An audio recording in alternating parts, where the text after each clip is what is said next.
We're not just random white people. We're people who all had an interest in this. There's already that really strong bond beyond just our universal shared heritage with, any other white person would have the same, but we're kind of from the same community online, largely. In the mountains of Arkansas, a former French horn player in a Chinese orchestra is building a town with no blacks, Jews, Indians, Mexicans, or gays. I've seen what happens when rural white towns get overrun with people who are not from there. Look at people who aren't glad to be who they are. Go on hormone blockers, they seek to change their identity. Maybe you become a furry if you're really zesty. Who followed him here? And what do they hope to accomplish? We went to find out. How about stop attacking me? And maybe I won't be so anti-Semitic. Our journey to the whites-only town started in Zinc, home to the KKK's headquarters, 2 hours to the west. After shooting a video there, which is coming next month, so subscribe so you don't miss it, we drove east to where the cell service stopped and a dirt road began. At the end, we found Return to the Land. America was settled through the founding of self-sufficient, intentional communities. But after the end of segregation, the expansion of non-white immigration, the broader society no longer felt like a home for traditional Americans. RTTL, Return to the Land, is a private association founded to allow Americans who value their history and heritage to form communities around these values. Eric is the founder of this whites-only community, which has grown to 40 people. He's also a major online figure. All right, hello everyone. I'm here with Nick Fuentes today. With diversity, we've forgotten how to interact with each other because there are people from all around the world in your communities. No one knows how to get along anymore. We had a fascinating conversation with Eric. Even in mostly white towns, people aren't exactly pro-white. We're kind of beaten down with the history of slavery and oppression, and I don't want that stuff passed on to my kids. But before that, he took us around, introducing us to the residents who shared why they had moved here. We first met his ex-wife and current wife, Caitlin and Allison, who are residents. In coming here, is it more about finding a traditional rural lifestyle, or is it about the racial component? It's whites only, European heritage? Well, for me, I grew up in a mostly white area anyway. I think it was more the homesteading aspect for me. I've seen what happens when rural white towns get overrun with people who are not from there, and it usually does kind of result in chaos. So living in a place where I can be sure that that's not going to happen is a level of comfort for me. I like that we can vet our neighbors here. I mean, you can move anywhere in the country, but you have no idea what it's going to be like in 10 years. I like letting my kids go out and play. They're not going to get run over or snatched by someone. When I was exposed to more multicultural places, it was, cities that felt more dangerous, and it was just out of my comfort zone, and people didn't seem as friendly. I mean, just look at the crime statistics here versus New York City. I was very liberal at one point. And, being targeted because of the color of my skin and called racist for things that had nothing to do with skin color really kind of opened my eyes to how other people view white people. It was harder to, establish good rapport with people who didn't seem interested in having good rapport with me. Day-to-day life here, what's it like? What do you do? So obviously you can see that our house is not built yet. So we live in a town nearby right now, and it's just kind of slow, boring, lazy, rural Arkansas life. Not a lot going on. You just do what you need to do day to day, play with the kids, whatever. These residents either don't work remotely, or in nearby towns. They are building their own homes and trying to live off the land. One resident, Scott, originally from Massachusetts, told us that this was essentially an online community that had taken shape in real life. If I go somewhere and signs aren't in English, people that I don't recognize, I don't know anything about their culture. They dress different, they act different, they speak different languages. I don't know how I'm ever gonna bond with those people. It's alien to me, I moved down here because I liked the project. It was nice being around people that I could just talk to. Couldn't really talk to my neighbors where I was at. I mean, I could, but I didn't necessarily agree with them politically on things. I like being around these people, so wanted to buy land with them. Yeah. Jonathan, a truck driver from North Dakota, spoke of saving white culture. We believe God made the entire world. We believe it is everyone's responsibility to uphold what God has given them. But this is what God has given us. Look at people who aren't glad to be who they are, right?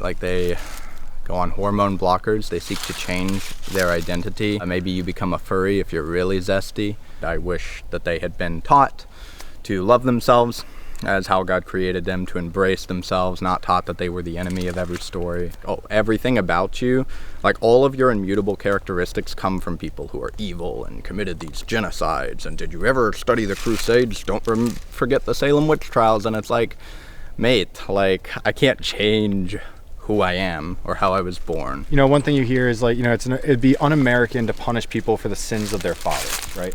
Like to punish you for slavery or punish me, you know, for slavery. Like, that's not American. That's not the way it's supposed to be. That's not the way we're supposed to live.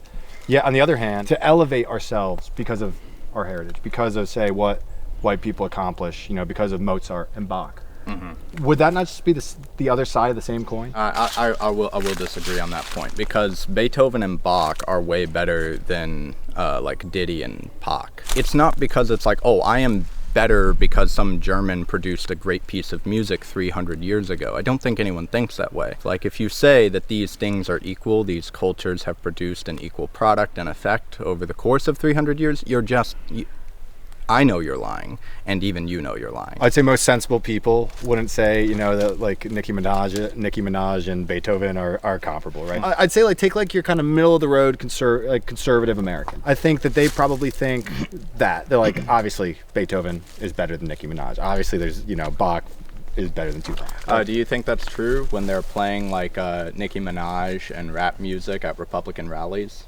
When's the last time they've played Beethoven at a Republican rally? The question is, why not emphasize that Americanness? Why emphasize the skin tonedness? I think the average person wouldn't say, we did this. Because at this point, it's like they've been in America, you know, maybe like their grandfather came from Italy, their grandmother came from France, their other grandfather came from Spain, their other grandmother came from Portugal. And they're white, but like in their skin color. And beyond the skin color, there's not much there to link them to a civilization, to a white culture, to white achievement. It's just that they happen to be born like this. Well, the question is, what is under attack? We are able to observe attacks on our people. We are justified in feeling a little bit of like by proxy attack. When they tear down the 5th, the 4th, the 18th statue of one of our ancestors, they're actually symbolically attacking us as a people. We feel attacked, our women feel attacked, our children feel attacked, and it takes us men to actually say it out loud. If I go to Memphis, Tennessee and walk around in Orange Mound, I will be attacked, and for no other purpose than I'm the wrong person that wasn't supposed to be there.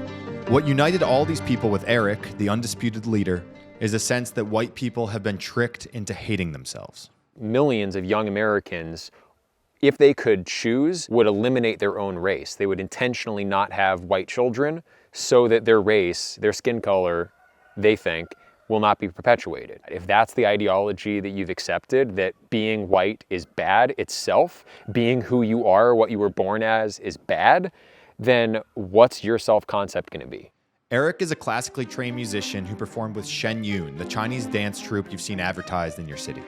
He says classical music helped push him toward white nationalism. What was your path from being a musical performer with the Chinese ballet troupe to being here running a whites-only community? So obviously I didn't have the exact same beliefs back then. Also, I still wanted to make it in the classical music world, so from that perspective, a job's a job. It was mostly conversations online, becoming more familiar with crime statistics, racial IQ differences, scientific study of human differences, persuaded me that this isn't something that can just be overridden by a little bit of liberalism and equality and government programs. We will always have these long-lasting, deep differences between different peoples. Instead of structuring society as if that was not the case, we should probably structure society and make choices based on that reality. How would you like to see our society structured differently from the way it currently is as a whole? I think it can actually be more pluralistic and more successful. I think more power should be given to local communities, whether they be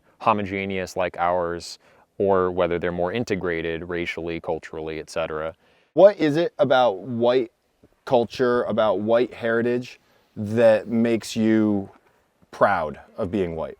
I do think our musical traditions are exceptional. That by itself doesn't mean that we're the superior civilization, but I think we should take pride in what we have done well. But it's not about just how smart are you, it's also how willing you are to challenge established beliefs. You're talking about a willingness to ask questions and this. A lot of people say this is a byproduct of European culture.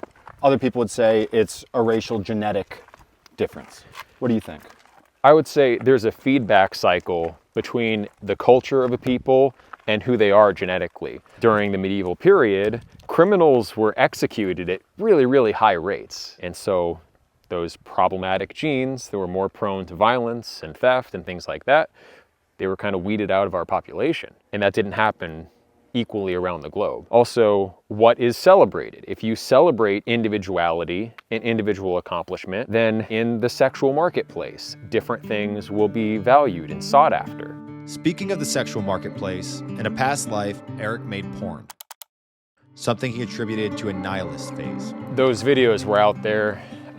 It's regrettable that I ever engaged in that behavior. I wasn't a Christian at the time. Actually, I was a self-described moral nihilist. Most people rely on their common sense.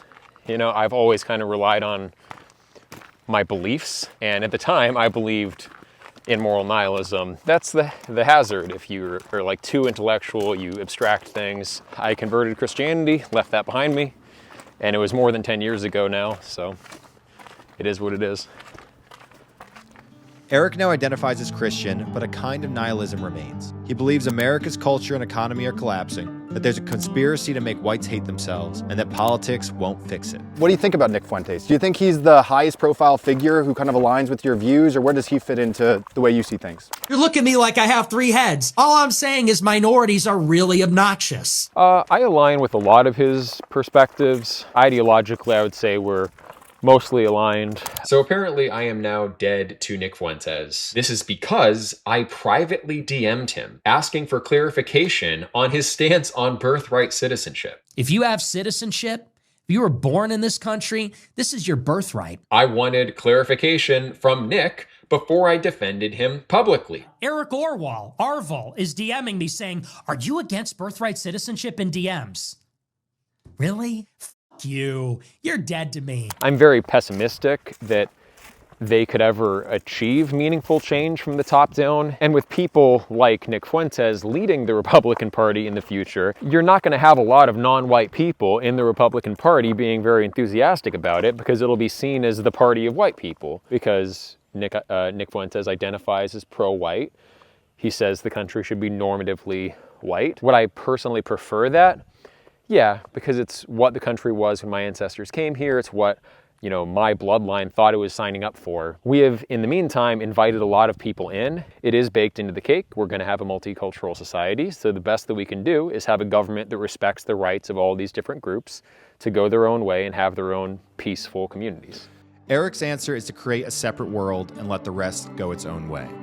To avoid anti-discrimination lawsuits, the community is structured as a private club where members apply and get a plot of land if accepted. So Return to the Land is our private membership association, and that exists for people of European heritage who want to preserve that heritage through intentional communities. We chose to do an LLC, and then all of the residents here, they buy shares in that company, so we all collectively own the land together through that company. Getting into the PMA, that is Return to the Land itself, is relatively straightforward and easy. You fill out the application, you do an interview, and then you sign an agreement and you're in, and then you're in our chats online. You can organize with people. If you wanted to buy into this community, you would have to come down here, spend a couple days with us, get to know us, and then the members collectively would kind of make that call. Do we want this person in the community or not? And I think the acceptance rate is something like 50%.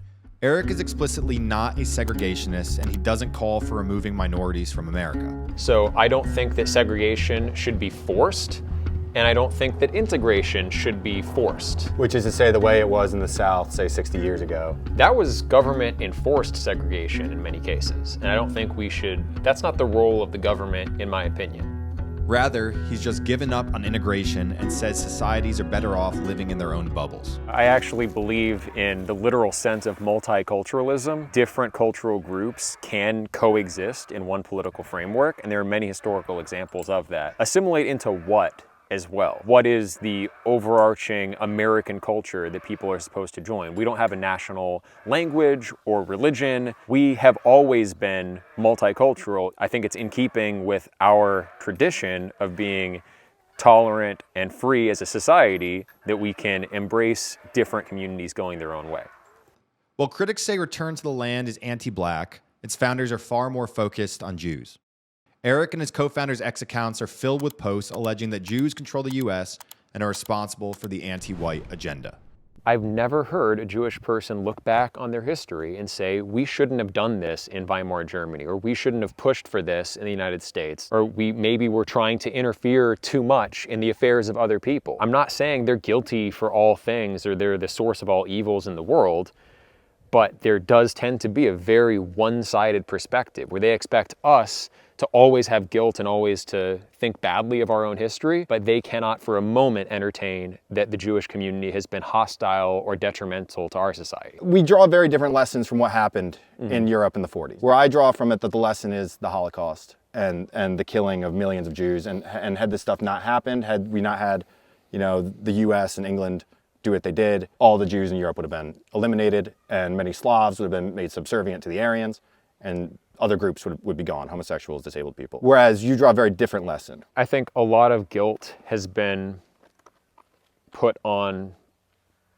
the Germans in the middle of the century. I think a lot of the kind of fantastical fears of what the Nazis would have done if we didn't intervene are unfounded. The Jewish community, they don't want me or anyone else alleging crimes on their part, but they're perfectly comfortable alleging every ill motive in the book onto the Nazis. I think a lot of it is motivated by wartime propaganda because the victors write the histories. I have no intention of ever attacking a Jewish group. On the other hand, Jewish groups have condemned us. Jewish journalists have written hit pieces on us. We're minding our own business. I've done nothing to these people. So if they are afraid of me being anti-Semitic, how about stop attacking me?